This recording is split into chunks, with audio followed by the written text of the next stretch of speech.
اچھا، صحابہ کرام کا ہمارے دین میں بڑا مقام و مرتبہ ہے، ان کی عزت ہمارا ایمان کا حصہ ہے، لیکن کچھ روایتیں ایسی آ جاتی ہیں جن پر اعتراضات لگتے ہیں۔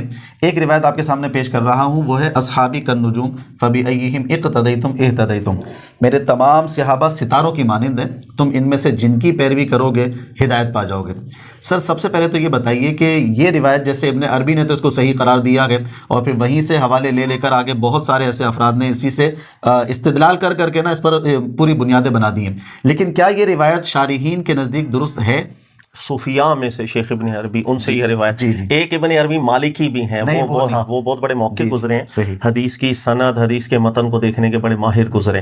جو حدیث ہے دیکھیے گا، بالکل صحابہ کرام علیہم رضوان کی بڑی شان ہے، قرآن ذکر کرتا ہے، لیکن ظاہر ہے عصمت کا درجہ تو نہیں ہم کہہ سکتے نا کہ عصمت کے درجے تک صحابہ کرام پہنچ چکے تھے، یہ دعویٰ ہم کر نہیں سکتے۔ روایات کو حل کرنا وہی طریقہ کار ہے سر، اس کی سند بھی دیکھی جاتی ہے اور متن بھی دیکھا جاتا ہے، اور کبھی کبھی ایسا بھی ہوا، بلکہ بہت دفعہ ایسا بھی ہوا ہے کہ کچھ شرارتی ایسے لوگ بھی موجود تھے کہ جن لوگوں کو جب یہ پتا چلا کہ سند کے اندر اچھے اچھے لوگوں کا نام ذکر کر دیا جائے تو یہ جو محدث طبقہ ہے نا یہ قبول کر لیتا ہے، تو بہت سے لوگ ایسے بھی کھڑے ہو گئے کہ جنہوں نے ان جسے کہتے ہیں معتبر شخصیات کے نام یاد کر لیے، ان کی سندیں بنائی اور روایتیں مارکیٹ کے اندر بیان کرنا شروع کر، لیکن اس کے اندر بڑا چھپا جسے کہتے ہیں نا کہ ایک چال ہوتی تھی ان کی دین اسلام کو ضرر دینے کے حوالے سے۔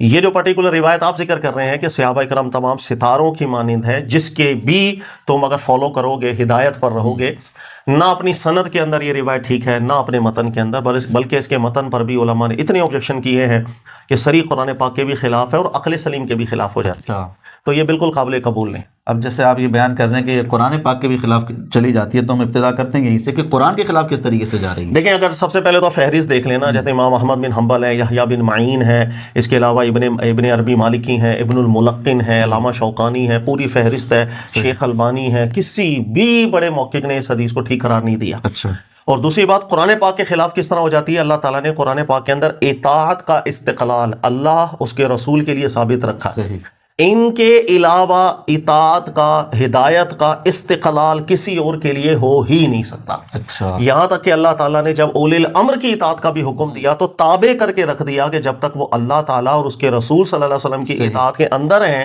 تو آپ نے اولی الامر کی اطاعت کرنی، ورنہ تنازع ہو جائے، اختلافات ہو جائیں تو بات وہاں پر فیصل اور حکم ہوگی اللہ کی اور اس کے رسول پاک علیہ السلام۔ لہٰذا کوئی بھی ایسی روایت آپ کو ملے جس کے اندر ذکر ہے اللہ تعالیٰ اس کے رسول پاک علیہ السلام کے علاوہ فلاں شخصیت ہے کہ تم اگر ان کو فالو کرو ہدایت پہ رہو گے، یا چند افراد ہے کہ تم ان کو فالو کرو گے ہمیشہ ہدایت پر رہو گے، وہ بالکل یکسر قرآن پاک کے خلاف ہو جاتی ہے، اس حدیث کو قبول کیا ہی نہیں جا سکتا۔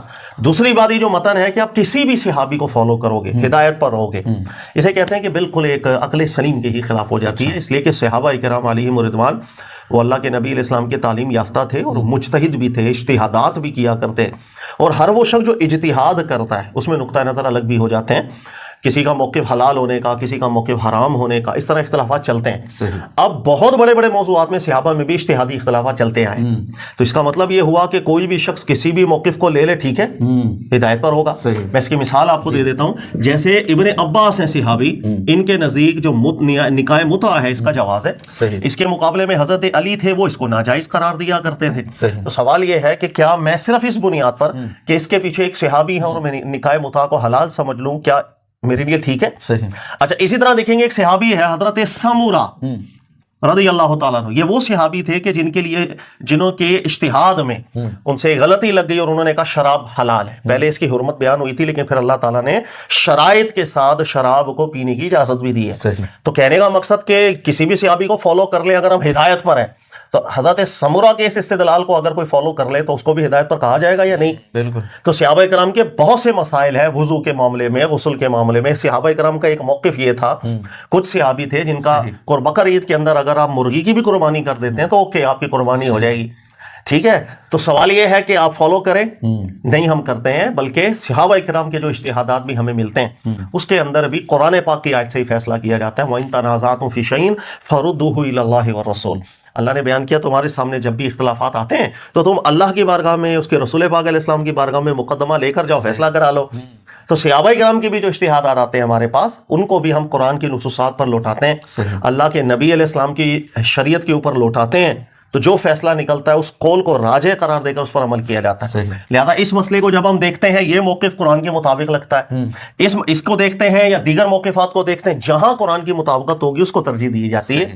اسی اصول کے تحت ہی دیکھا جائے گا. اور یہ جو روایت ہے اپنی سند کے اندر, اس کے متن کے اندر بالکل ایکسیپٹیبل نہیں ہے. جملہ محققین کا اس پر آپ سمجھ لیں کہ اتفاق ہی گزرا ہے. ٹھیک ہے, جتنے بھی فقہی مسائل ہوتے ہیں تقریباً ہر ایک کے اندر جو ہے نا وہ مختلف روایات بھی آ رہی ہوتی ہیں, مختلف صحابہ کرام سے ان کے موقفات بھی آ رہے ہوتے ہیں. آپ صحیح کہہ رہے ہیں, عقلاً بھی یہ روایت درست قرار نہیں دی جا سکتی ہے, کیونکہ اب ایک صحابی کو لیں تو وہ ناجائز والے کھڑے ہوئے, ناجائز والے کو لیں تو جائز والے کھڑے ہوئے, تو دین تو بالکل ڈاماڈول ہوتا رہے گا. ٹھیک ہے سر, یہاں تک تو بہترین وضاحت ہو گئی. اچھا, اب میں نے یہ سمجھنا ہے, بہت سارے ناظرین کا اور جو اسٹوڈنٹس ہیں ان کا بھی یہ سوال ہوتا ہوگا یقیناً کہ کیوں اہل صوفیہ ایسی روایت کی طرف جو ہے نا وہ صحیح قرار دینے کی طرف چلے جاتے ہیں, حالانکہ پورے شارحین حدیث کو دیکھتے ہیں تو اس کے خلاف کھڑے ہوئے, کیا وجہ بنتی ہے؟ دیکھیں ان کے اصول استدلال ہی سمجھ لیں بالکل الگ ہے. اہل تصوف کے کچھ استدلال میں اختلافات ہوئے, انہوں نے اپنے اصول الگ مرتب کیے. مثال کے طور پر ہر وہ حدیث کے جس کو اہل تحقیق علماء ضعیف بول دیں, موضوع بول دیں, لیکن اہل کشف اگر بذریعہ کشف کسی روایت کو صحیح قرار دیتا ہے تو اس کشف کی بنیاد پر وہ حدیث کا ذوق اٹھ جاتا ہے. یہ ایک باقاعدہ اصول ہے صوفیاء کے نزدیک, چونکہ ان کے نزدیک کشف جو ہوتا ہے نا بڑی اصل رکھتا ہے, اہمیت رکھتا ہے. الہام ہو گیا, کشف ہو گیا. یہی وجہ ہے کہ بہت سی روایات ایسی ہیں کہ جس کو محدثین کی اصطلاح میں دیکھا جائے گا وہ روایات جھوٹی ہوتی ہیں, لیکن اہل کشف جو ہیں اس کو کہتے ہیں ہم بذریعہ کشف اس کی صحت کا دعویٰ کر دیتے ہیں. مثال کے طور پر ایک روایت آتی ہے جس کو محدثین جھوٹی حدیث قرار دیتے ہیں کہ کسی نے غالباً 70,000 مرتبہ کلمہ شریف اگر کسی میت کے لیے پڑھا تو اس کی مغفرت ہو جائے گی. تو لیکن اہل کشف جو کہتے ہیں کہ ہم نے مشاہدہ کیا ہے کہ یہ حدیث بالکل ٹھیک ہے. اور کیسے کہ ایک دفعہ ان کا گزر ہوا کسی قبر سے تو انہوں نے کشف کے ذریعے پہچان لیا یہاں عذاب ہو رہا ہے. واپسی جب آئے ہیں تو عذاب نہیں تھا, تو پتہ چلا کسی نے 70,000 دفعہ کلمہ پڑھ کر اس کے لیے دعا کی ہے, تو اس کی جو ہے وہ عذاب رافع ہو گیا اس سے.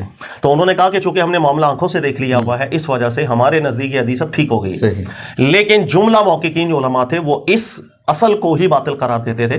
اس لیے کہ وحی کے علاوہ جو بھی کشف ہے وہ ظنی ہوتا ہے, شیطانی خیالات بھی ہو سکتے ہیں, وہ اللہ ہی کی طرف سے ہے, اس چیز کی ضمانت تو ہے نہیں ہمارے پاس. تو ایک ظن کی بنیاد کے اوپر اتنے بڑے بڑے فیصلے کیے ہی نہیں جا سکتے.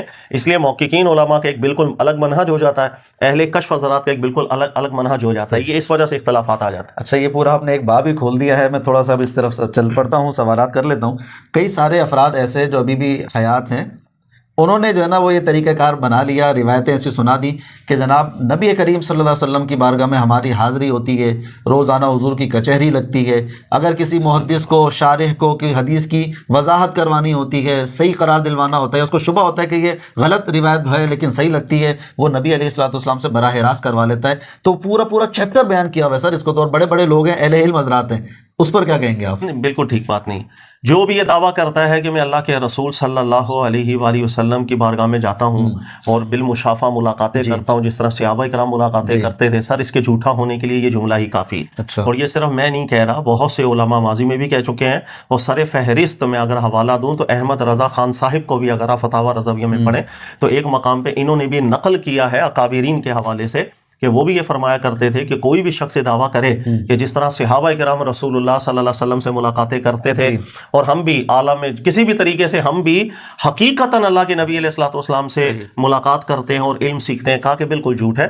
بلکہ یہاں تک فرماتے ہیں زیادہ سے زیادہ جو بھی اکابرین جب کہا کرتے تھے ایسی بات, وہ ایک رویا کی باتیں کیا کرتے تھے کہ کسی کو ایک اچھا خواب آیا, اس کو کسی کو سنایا, میں خواب میں رسول اللہ صلی اللہ علیہ وسلم کا دیدہ, کیونکہ انسان ہے ظاہر ہے وہ جس زیادہ سوچوں میں ہوتا ہے اس طرح کے خواب بھی ان کو آتے ہیں. ایک بندہ دینی ماحول سے وابستہ ہے, اس کو خواب بھی بڑے اچھے دینی حوالے سے آئیں گے. تو ایک بندے کو بڑی قلبی محبت ہے رسول اللہ صلی اللہ علیہ وسلم سے, تو ممکن ہے بہت سے خواب ایسے ہوں کہ وہ اللہ کے نبی علیہ السلام کی مبارک بارگاہ میں حاضر ہوتا ہے.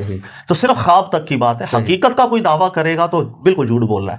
تو بڑے بڑے اکابرین نے اس بات کو کلیئر کیا ہوا ہے, تو بھئی اب اس سے زیادہ ہم کیا کہہ سکتے ہیں. چلیں یہ تو آپ نے وضاحت دے دی. تھوڑا سا ایک سوال اور ہے, بالفرض وہ پہنچ گیا نبی علیہ الصلوۃ والسلام کی بارگاہ میں خواب میں ہی, سامنے حقیقت میں پہنچ گیا, اب اس کو کوئی بات بیان کی گئی کہ ہاں بھئی یہ روایت صحیح ہے یا غلط.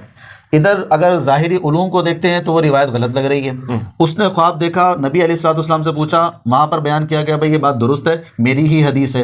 ان دونوں میں سے کس سے فیصلہ کریں؟ ہم قرآن سے فیصلہ کروائیں گے. خواب کی بنیاد پر پھر بھی فیصلہ نہیں ہوگا. اس کی وجہ یہ ہے کہ خواب کا معاملہ ظنی ہی ہوتا ہے. جب انسان خواب دیکھ کے صبح اٹھتا ہے, اب جب بیان کر رہا ہوگا اس میں ظن آ جاتا ہے, کیونکہ بہت دفعہ ایسا ہوتا ہے ایگزیکٹلی خواب میں دیکھی بات صرف حافظے کی بنیاد پر انسان کر رہا ہوتا ہے فرق بھی آ جائے گا. صحیح. اور دوسری بات خواب میں جو بھی دیکھ لیا ضروری نہیں کہ اس کی تعبیر بھی ایکچولی ویسے ہی ہو, کیونکہ خواب کا تو علم بہت الگ ہے. جس طرح آپ سورہ یوسف پڑھ کے دیکھ لیں, کئی دفعہ دیکھا کچھ جاتا ہے, اس کی تعبیر بہت کچھ ہوتی ہے.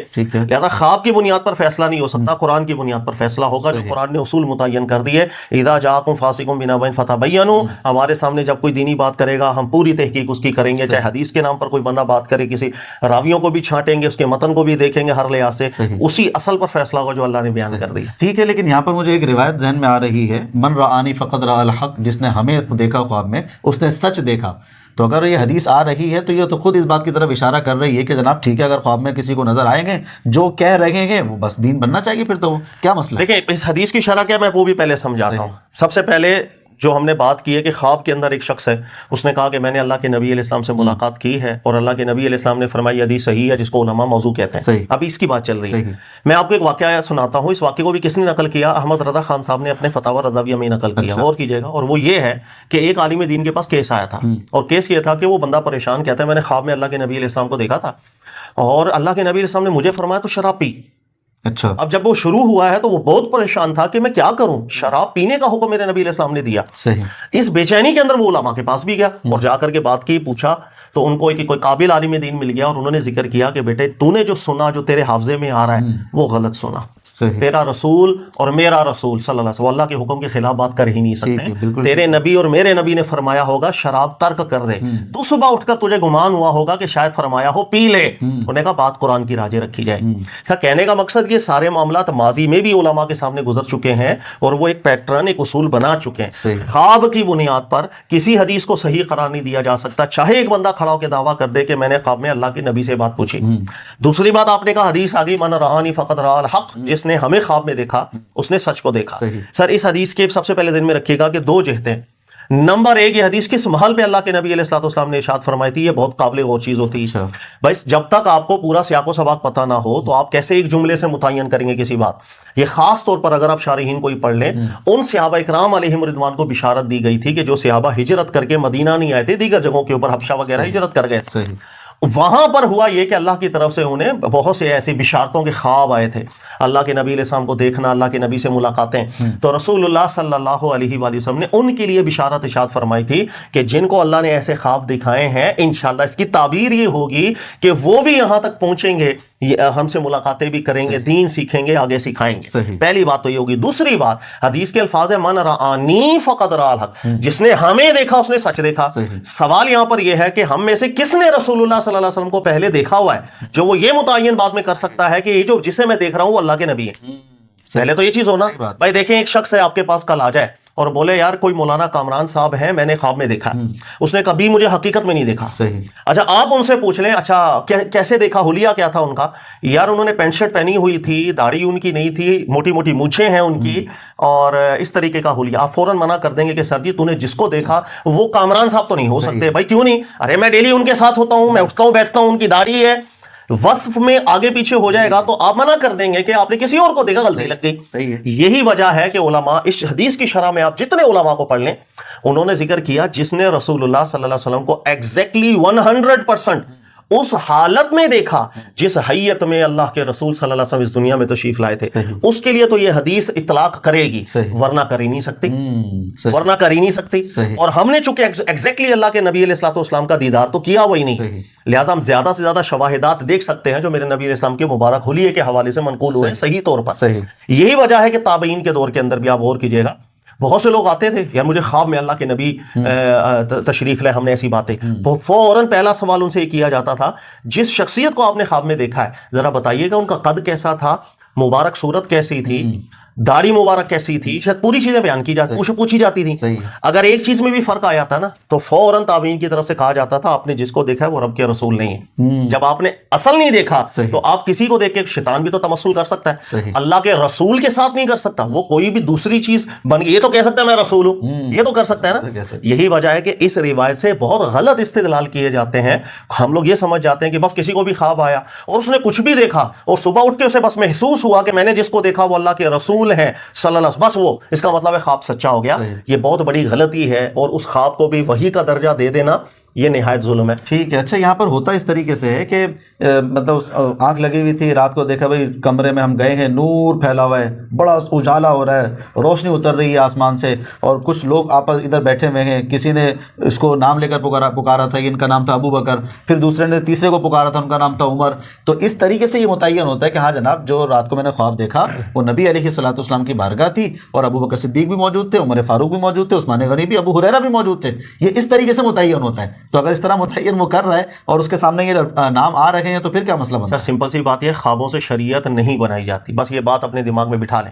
یہ بدقسمتی سے ہمارا ماحول اب ایسا بن چکا ہے کہ ہم نے دین کو بھی اب خوابوں کے اوپر چھوڑ دیا ہے. نہ خواب قطعی ہوتا ہے، نہ خواب کی تعبیر ہمیں معلوم، وہ بھی علم غیب ہوتی ہے. قرآن نص کرتا ہے، بار بار دیکھیں سورہ یوسف کے اندر ایک شخص ہے، اس نے خواب دیکھا کہ پرندے آگے روٹیاں کھا رہے ہیں، تعبیر کی گئی تو یہ پھانسی ہو جائے گی، مرے گا تو. اس دونوں کا کنیکشن نکال کے آپ مجھے بتا دیں. خواب سے شریعت نہیں نکل سکتی. آنکھیں بند کر لیں ایسے معاملات کے اوپر. بدقسمتی ہے ہمارے یہاں، کوئی بھی مرتا ہے خواب دیکھ لیا وہ جنتی ہے تو وہ اللہ کا ولی قرار، خواب دیکھ لیا کہ وہ فلاں صحابہ کے ساتھ، سر کسی کا جنتی ہونا، دوزخی ہونا، نیک ہونا، برا ہونا، حلال ہونا، حرام، سب چیزیں ہم نے خوابوں کے اوپر ڈال دی. خواب سے کسی چیز کی حلت بیان نہیں ہوتی ہے، خواب سے دین کا کوئی تعلق نہیں. سمپل یہی وجہ ہے کہ امام بخاری کو آپ دیکھیں گے وہ خواب لے کر آ گئے، اور خواب لے کر آئے بھی کسی گھر والے نے دیکھا کہ ابو لہب جو تھے اس کو پانی ملتا ہے، اس لیے کہ اس نے لونڈی کو آزاد کر دیا تھا اللہ کے نبی صلی اللہ علیہ وسلم کی. سر ہم استدلالات کرنا شروع، ہم نے کہا لہذا ابو لہب کو جب سکون مل رہا ہے آپ ہمیں بھی سکون مل. اور سر خواب ہے، خواب کا دین سے کیا تعلق؟ یہی وجہ اس خواب کو بہت سے محققین نے کیٹیگوری کری، قرآن کے بالکل خلاف ہے. اللہ ذکر کرے جس کے ہاتھ ٹوٹ گئے، ہم نے اس کو عذاب میں رکھا ہے. لا یخفف عنہم العذاب، جس کے اوپر عذاب کم نہیں ہوگا. اتمام حجت کی تمام شرائط اس پر پوری ہوئی ہیں. ہم ایک خواب کی بنیاد پر اس کو کہیں کہ وہ معذب نہیں ہے بلکہ اب اس پر رحمت ہو رہی ہے. سر خواب کا دین سے تعلق نہیں ہے، یہ بدقسمتی ہمارے ماحول کی ہے. اچھا ہمارے یہاں ہندوستان میں، پاکستان میں تو ماحول ایسا بن چکا ہے کہ جناب اگر بڑے ہیں، کوئی دینی شخصیات ہیں، میں نام بتا دیتا ہوں، پیر صاحب ہیں بالفرض کوئی، تو اگر ان کا انتقال ہوتا ہے تو اگلے دن 2-4 دن کے بعد، مہینے بعد، ہفتے کے بعد مریدین کی لائن لگ جائے گی. جناب میں نے پیر صاحب کو بڑی اعلیٰ صورت میں دیکھا، ایسا لگ رہا تھا کہ بس نعمت ہی نعمتوں کے اندر وہ موجود ہیں، بڑی راحت سکون مل رہی تھی، اور مجھے انہوں نے بڑے ارشادات فرمائے. ان کو جنتی قرار دے دیں گے. ان کے خلاف جو فرقے والا ہوگا یا دوسرے پیر صاحب کا بھی ہوگا تو جناب وہاں پر تو وہ دنیا میں اس کو جہنمی قرار دے چکے ہوتے ہیں. تو اب یہ جو 2 فیصلے کر لیے جاتے ہیں، کسی کے لیے اچھے خواب آنا اچھی چیز ہوتی ہے، بس شریعت کا اس سے تعلق نہیں کہ میں خواب کے بنے میں مجھے اچھا خواب آیا لہٰذا وہ اللہ کا ولی تھا، مجھے چونکہ اچھا خواب آ گیا لہٰذا وہ جنتی تھا. یہ فیصلے ہمارے ہاتھ کے بالکل نہیں ہیں. یہ ہمارے یہاں کا ایک ماحول ہے، بہت غلط ماحول ہے، اور ہم نے اس بنیاد پر اللہ پر جھوٹ بہت باندھے ہیں. کسی بھی شخص کو ولی بنا دیا، کسی بھی شخص کو جنتی کہہ دیا، یہ سب اللہ کی بارگاہ میں جھوٹ چلتے چلے جا رہے ہیں. اللہ تعالیٰ نے قرآن پاک میں قطعیات متعین کی ہیں جن سے استدلالات کیا جاتا ہے. خواب سے بڑھ کر ظنی چیز ہی کوئی نہیں ہوتی، نہ اس کی تعبیرات کا ہمیں پتہ ہے، اور ہم لوگ بس جو آ گیا وہی سنا دیا، اس کی وہی ظاہری تعبیر مراد لے لی اور ہم نے ایک نتیجہ نکال دیا. بہت افسوس کی بات ہو جاتی ہے. اچھا سر، نارمل جس طریقے سے والدین کا انتقال ہو جاتا ہے، گھر میں فیملی ممبر کا انتقال ہو جاتا ہے، بچہ ہے ان کا، وہ سوتا ہے رات میں، 2-3 دن کے بعد اس کو خواب نظر آتا ہے، اور مجھے امی نا اچھی حالت میں نظر آئی تھی ماشاءاللہ، سفید نورانی لباس تھا، سفید چہرہ تھا، ایسا تھا ویسا تھا، تو وہ مطمئن ہو کر بیٹھ جاتے ہیں ماشاءاللہ میری امی اچھی حالت میں ہے. یہ کہیں شیطان کا اثر تو نہیں ہوتا کہ جناب میری امی اچھی حالت میں ہے تو میں مطمئن ہو کر بیٹھ جاؤں، بھائی اللہ کی رحمتوں میں کوئی جناب ان کے لیے دعائے مغفرت نہیں کروں گا، کوئی خاص ان کے لیے اہتمام نہیں کروں گا میں، تو یہ شیطان کے تو نہیں لگتا؟ شیطان کی طرف سے بالکل ہو سکتا ہے. اس لیے میں نے کہا خواب بہت ذنی چیز ہوتی ہے، اس پہ کسی طرح کا شرعی حکم ہم نکال ہی نہیں سکتے، منتج کر ہی نہیں سکتے. سر آپ تھوڑا سا غور کریں، خواب تو بہت ذنی چیز ہے، میں کہہ رہا ہوں خواب سے بڑھ کر چیز ہے. ایک شخص آپ کے ساتھ ساری زندگی رہا اور آپ نے ساری زندگی اس کو دیکھا، نہ کبھی جھوٹ بولتا ہے، نہ کبھی نماز قضا اس نے کی ہے، انصاف پسند ہے، اس کے اندر آپ نے کوئی خرابی کبھی نہیں دیکھی. سر اب ایسا شخص بھی آپ کے سامنے اگر مر جائے، ایمان اور عمل صالح سے بڑھ کر تو کوئی چیز نہیں ہے نا جو جنت کا حقدار کرے. اب بھی آپ پر جائز نہیں ہے کہ آپ اس شخص کے بارے میں گواہی دے دو کہ میں کنفرم کہتا ہوں یہ جنتی ہے، یا میں کنفرم کہتا ہوں کہ یہ شخص عذاب کے اندر گرفتار ہو ہی نہیں سکتا. ہمیں پابند، کیونکہ اللہ کی بارگاہ کے فیصلے غیبی فیصلے میں کیسے کروں، نہ مجھے دل کا. کئی منافقین ایسے تھے یا بعد میں بھی ابھی بھی ہوتے ہیں کہ اوپر سے آپ کے اتنے سگے بن کے رہتے ہیں، اندر آستین کے سانپ ہوتے ہیں.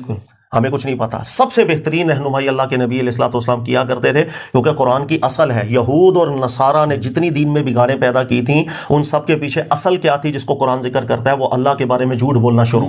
بس یہ بھی ٹھیک, یہ بھی ٹھیک, یہ بھی جنتی. اور قرآن کیا کہتا ہے؟ وہ دعویٰ کرتے تھے نحن ابناء اللہ و احباؤہ, صرف اللہ کے محبوب یہ قوم ہے, صرف اللہ کے قربت والے یہ قوم ہے. اور پھر خود کہتے تھے کہ لن تمسنا النار الا ایاما معدودہ, ہم میں سے اگر کوئی بھی جہنم میں جائے گا مختصر سا وقت ہوگا, پھر شفاعت کر کے اس کو بچا لیا جائے گا. ان سب چیزوں کے پیچھے تھا صرف جھوٹ باندھا ہوا. ان کے پاس نص قرآن کی کوئی بھی نہیں ہوتی تھی, آسمانی کتب کی نص نہیں ہوتی.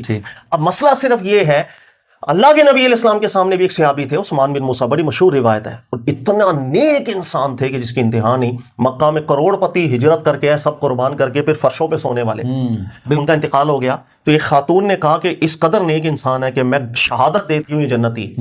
رسول اللہ صلی اللہ علیہ وسلم نے جب یہ جملہ سنا, نبی علیہ الصلوۃ والسلام نے پھر تربیت فرمائی, فرمایا کہ عثمان میں بھلائی کے علاوہ میں نے بھی کچھ نہیں دیکھا, لیکن اللہ کی بارگاہ کے فیصلے خود نہ کیا کرو, اللہ کی رحمت سے امید رکھا کرو, اور اس کی پکڑ کا خوف بھی رکھا کرو. یہ ہے درست راہ. اللہ نے نہیں بتایا آپ کو, تو جھوٹ کیوں اللہ کی نسبت سے باندھ رہے ہو کہ اللہ نے اس کو معاف کر دیا ہوا ہے یا اللہ نے اس کو جنت میں ڈالا ہوا؟ غیبی معاملات اور فیصلے آپ نے اپنے ہاتھ میں کب لے لیے؟ یہ اتنی پیاری حدیث ہے جو قرآن کی ایگزیکٹ شرح بن جاتی. ہم لوگ خواب کی بنیاد پر جنتی, خواب کی بنیاد, بھائی میں نے خواب دیکھ لیا بس, وہ اچھی حالت میں تھا لہٰذا وہ جنتی ہو گیا, سب بالکل غلط ہے.